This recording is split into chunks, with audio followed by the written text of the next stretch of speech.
So my dad was an almond farmer, and at one point while I was still in graduate school, I had this eye-opening experience where like, I need to go back and farm. We started looking at moving our dairy farm. It wasn't affordable in California anymore. There was a water problem, and we just felt like we couldn't do our jobs in California. So in 2013, we found this beautiful walking horse farm located an hour south of Nashville, and we saw so much potential. When I was in high school, there just weren't a lot of women in ag then, and I don't think my dad ever thought that that was something that I would do. Like, he thought my brother would be the one who would come up and do the farming. I think that was always expected because he was a male.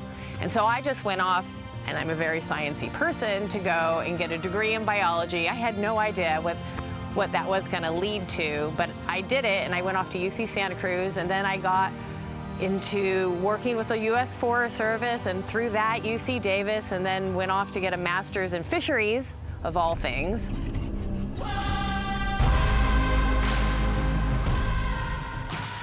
We didn't know how the cows would adapt, and luckily, moving all of our cows from California, we only lost one. So we were really successful with the move. The reason for this is just to help them grow and keep them on the right track to get weaned off of milk. Moving from California, Tennessee's got a lot of different weather. So the new buzzword right now is regenerative ag, and it's all about putting things back into the soil, keeping the soil really healthy. Look at that. Look how tall that is. I'm gonna have to mow that. When we moved to Nashville, I started to get into music more, and the funny thing is, Charlie Daniels' godson was trimming hooves at the time at the dairy farm. So we exchanged numbers, started writing music, and kind of got into just spreading the news through my music and supporting agriculture. 'Cause it's the land that I was raised on, it's mud between my boots. There was just something in me that says, I am pretty good at growing things. I'm meant to grow things. As much as fisheries and food webs fascinate me, and the biology and science, I think my scientific mind is probably better applied to agriculture. Those first 6 to 7 weeks, those are crucial for dairy calves to be successful in their career, and eventually, when they come into the milking herd, it makes you feel good that you did the job right. Being a good girl. In the end, you kind of have to decide, do you want to keep farming? Do you want to keep the legacy of, being in agriculture, or are you going to let the public education drive you out in California? You have the environmental end, and then you have the agriculture end. And we've always been pitted against each other. And it's really unfortunate because actually we probably have some of the same goals. A true farmer would never want to degrade the land because that is their future.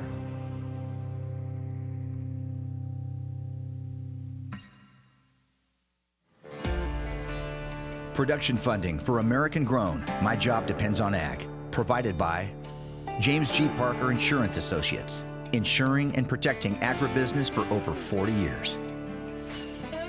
By Gar Bennett, the Central Valley's growing experts. More yield, less water, proven results. We help growers feed the world. By Brandt Professional Agriculture, proudly discovering, manufacturing, and supplying the ag inputs that support the heroes who work hard to feed a hungry world every day. By Unwired Broadband, today's internet for rural Central California, keeping Valley agriculture connected since 2003. By Hodges Electric, proudly serving the Central Valley since 1979. By Pickett Solar, helping farmers and ranchers save money by becoming energy independent. By Harrison Co., providing family farms with the insights they need to make the best possible strategic, M&A, and financial decisions. And by Valley Air Conditioning and Repair, family owned for over 50 years, proudly featuring Coleman products, dedicated to supporting agriculture and the families that grow food for a nation.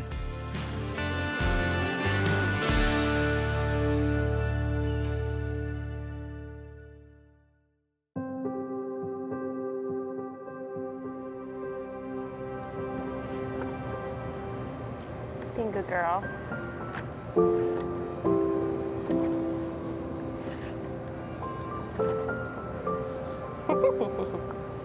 Hey, my name's Stephanie Nash. I'm a fourth-generation dairy farmer from Middle Tennessee, originally from the Central Valley in California. My main job on the dairy farm is our calf and heifer management program. I oversee all the newborns and 2 of our facilities off-site of all of our heifers that go away and get raised, and then they come back pregnant and go into the milking string. My everyday kind of routine is to get up real early, start the milk, feed the babies, make sure everybody has clean water and fresh grain, and then just to oversee the whole operation and family business here at Nash Family Farms. Every morning we start the pasteurizer, we let it pasteurize to about 160 degrees, and then we'll cool it down. Depending on the weather, if it gets cold, we'll cool it down about 116, start loading bottles, because we have 2 barns. We have calves outside and calves inside, so we want to make sure that everybody's got the right temperature of milk. Moving to Tennessee was, I guess, we were stepping into territory we really haven't been. We knew that it was a strong agriculture state. We knew Farm Bureau and the state of Tennessee was really for new businesses coming in, specifically small business. And so moving to Tennessee, we obviously had to kind of adapt. We didn't know what the weather would be like. We didn't know how the cows would adapt. And luckily, moving all of our cows from California, we only lost 1. So we were really successful with the move. And now being here, we've established a community, we've built a local creamery, and really proud of what we have accomplished and what we can bring to the community and educate about the dairy farm. We had a lot last week, but this one's my favorite. She's so cute. So when it comes to California versus Tennessee, I think the biggest thing is the public. We have had such a great community here supporting agriculture, and even though Nashville is growing, people honestly want to get out of the city to learn about agriculture. When you're in California, you kind of have that Los Angeles, San Francisco, San Diego concept of, bigger living, and the Central Valley gets missed a lot of times. I feel like, with California, they don't get the credit they deserve. I mean, it's the largest agriculture county in the United States, and we're still dealing, with big regulations and no water availability. And so coming to Tennessee, we really didn't have to deal with that. The state was very open to us building the dairy farm and being part of the community. Here, I'll take some small ones. I'll take some small bottles. One? No, give me a couple. One more. 2 more.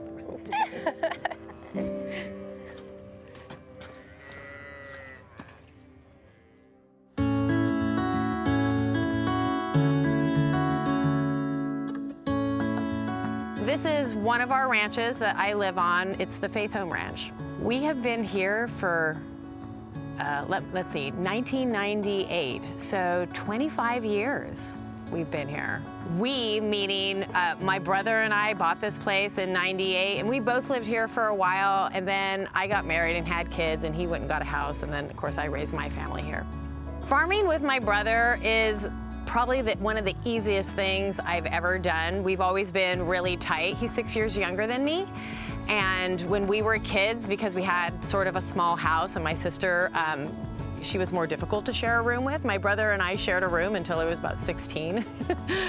So we always got along really well. And we have 2 distinctly different skill sets, and they're just a great balance. We literally, I know this sounds odd for people who are in families and have siblings, but we literally never fight, and we have a ton of respect for each other and really have figured out a good balance of work here on the farm with our different skill sets.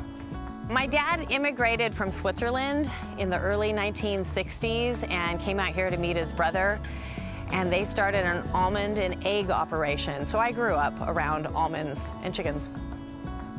So the new buzzword right now is regenerative ag, and it's all about putting things back into the soil, keeping the soil really healthy, about all the microbial organisms in the soil and how that benefits what you're growing there. And so what you see here, this is actually part of that. One of the big things is cover cropping. When I originally put it in, I specifically put it in to actually benefit my beekeeper and his bees, because if his bees were strong, then they were going to pollinate a good crop for me. And then he would always want to bring his bees back to my property. I mean, it really was kind of a selfish motive, but it ended up having all these other benefits to it. I mean, first of all, the bees did love it. They did do great. I mean, I had great pollination this year, no competition.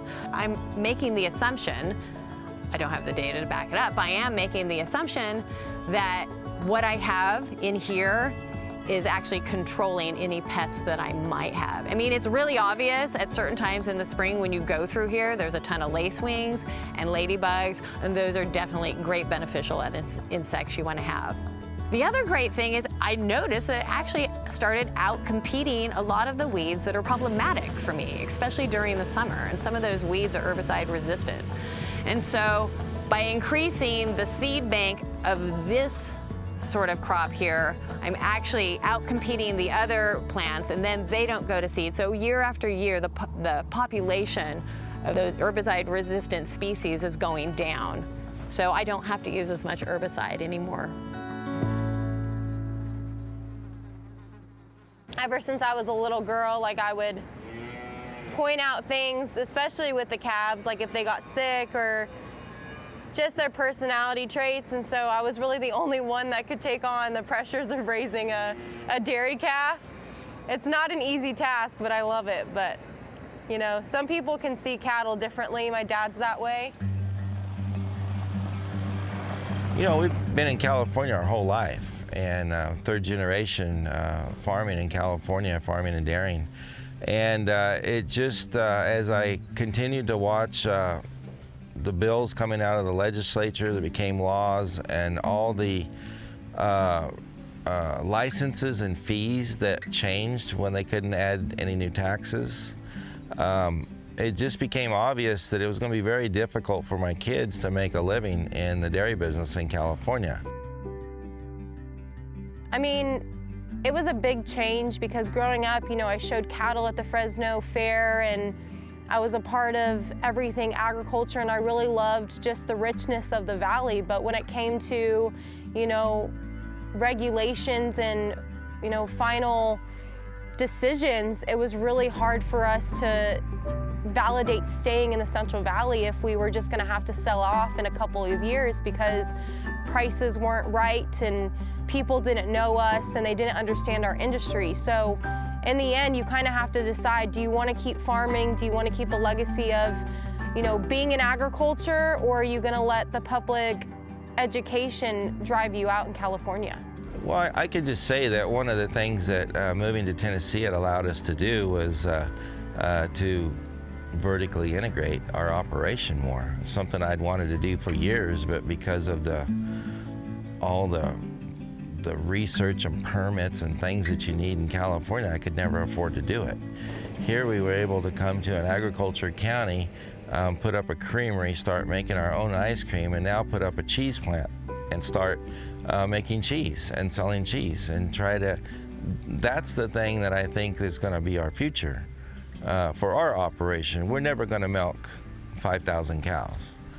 In fact, if the creamery and the cheese continues to do better, I'd probably want to milk less cows and do it more for the operation. But that probably will not be in my lifetime. That will probably be something that she'll make the call on someday. So this is the first year we have started farmers markets here in Tennessee, and we also do farm tours, and we do creamery events, and we also just do a lot of advocacy work across the state. So I decided to reach out and try to get some interns, and this year we have 3, so we'll all be going around to different events helping out with the tours. And so it's all 3 young women. They're all in college. And so they will come onto my dairy farm. They will learn everything that I do, my advocacy, selling cheese at the farmers markets, events at the creamery. And at the end of their internship, I will write a letter to the job or the college of their choice in furthering their education in agriculture.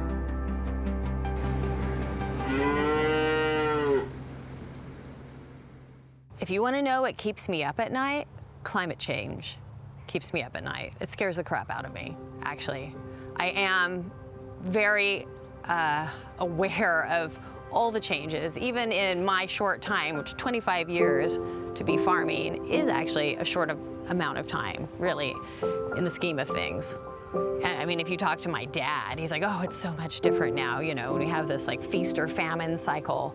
And I think going forward, good policy is gonna make or break us. But the question is, what's good policy? And who is it good policy to you? Again, you know, you're talking about people in metropolitan areas, you're talking about environmentalists, you're talking about ag.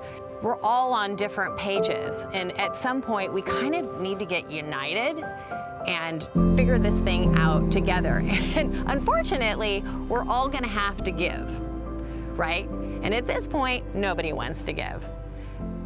My question in California with climate change and with water, and asking Californians, what is a good use of water? I would like to ask that to every Californian. What do you think a good use of water is?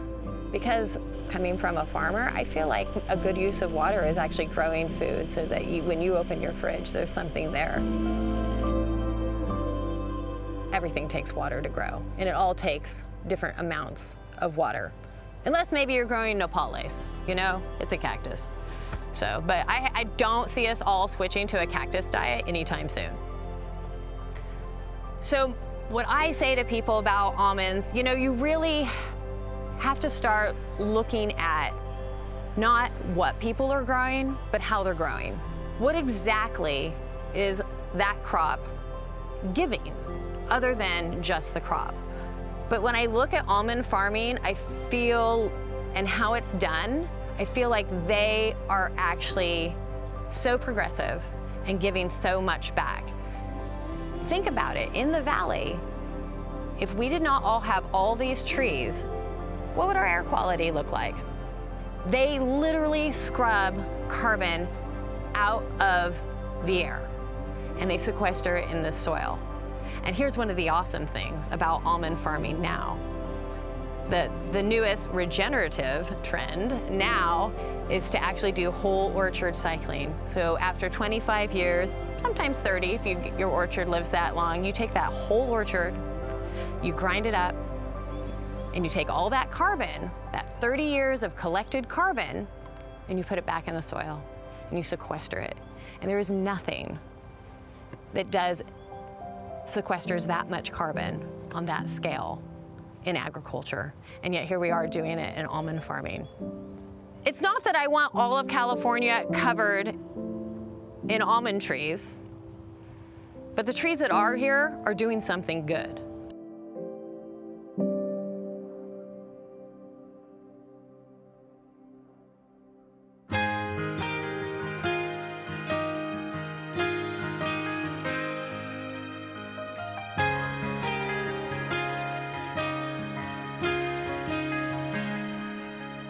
It's driving through this little town like I never left. You know, I grew up in church and I sang in church, and then I went off to college and I kind of had like a bigger agriculture experience. That's when I learned, you know, the advocacy side and just learning about different industries. But when we moved to Nashville, I started to get into music more. And the funny thing is, Charlie Daniels' godson was trimming hooves at the time at the dairy farm. So we exchanged numbers, started writing music, and I just fell in love with the Nashville scene, the songwriter scene, and kind of got into just spreading the news through my music and supporting agriculture.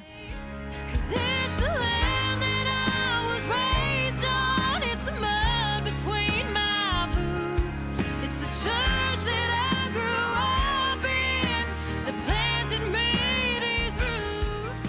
It's the love So Time Changes was my first single that I recorded about agriculture, and I actually recorded it because of you know, the bullet train going through California. I saw a lot of farmers weren't getting paid for the land that was being taken up, and it kind of connected with me because we had to retreat from California.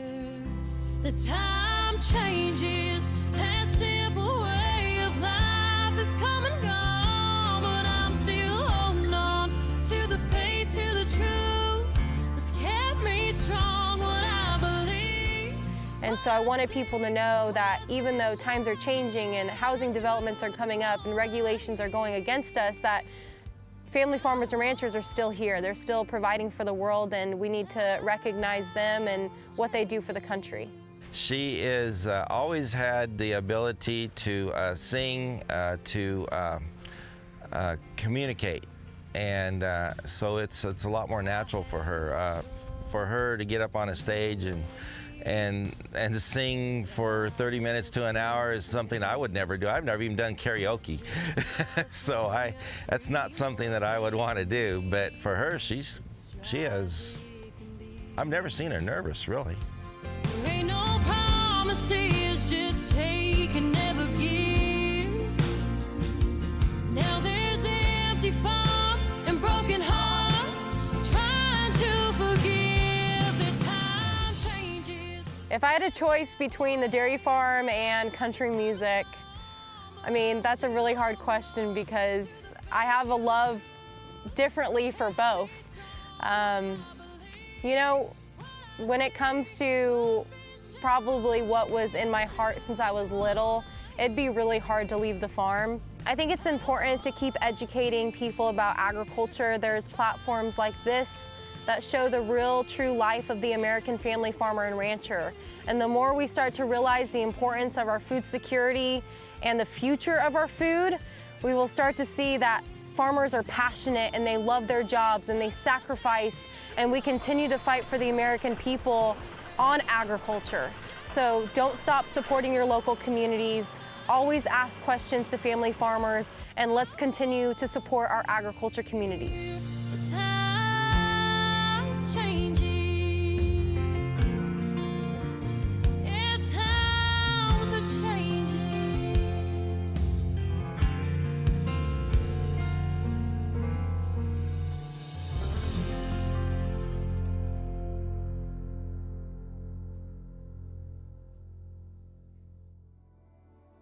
The head of the Water Board of California was speaking to us. And the whole time he's speaking to us, you know, he's coming from a very, I feel, a very metropolitan standpoint. I'm like, oh, wow, like you're just not really understanding this relationship. Like we need to be working together. You know, we can make huge change. And I was like, yeah, if we could only, you know, bridge this gap between environmentalism and agriculture. And I was like, oh, agrimentalism. Yeah, wouldn't that be great? And so I came up with this idea.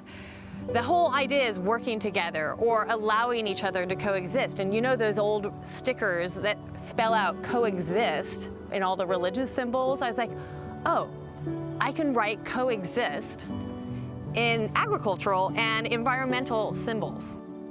I drew out the C, which stood for crop, and all the little crops were drawn in the C. And the O was the globe, which is everybody, the earth. E, actually, I fashioned out of a smelt and a salmon. X was a duck flying on its side. I was actually a female farmer with the sun over her head for the dot. The S was a river, and the T was a tree. And I felt like it brought everything together. We can have ag, we can have environmentalism, we can do this together. We just have to want to, right? We have to listen to each other, and we have to be able to give, right? As much as we want to take, we need to be able to give. Both sides. Let me reiterate, both sides. And so that is how agrimentalism came to be. When you have that moment where you've worked so hard, and then something like a monarch butterfly comes flying through your property, you're like, I'm doing something right because I have figured out the balance. You know what, I'm not gonna say I have figured out. I will always be figuring out, but I am moving in that direction of figuring out the balance where agriculture and environmentalism can actually meet each other and have a positive impact. Mic drop.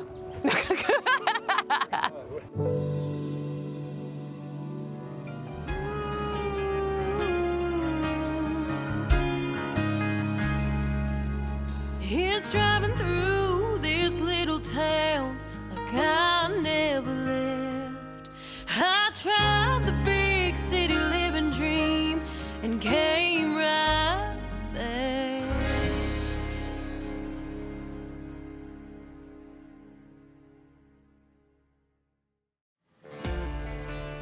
Production funding for American Grown, My Job Depends on Ag, provided by James G. Parker Insurance Associates, insuring and protecting agribusiness for over 40 years. By Gar Bennett, the Central Valley's growing experts. More yield, less water, proven results. We help growers feed the world.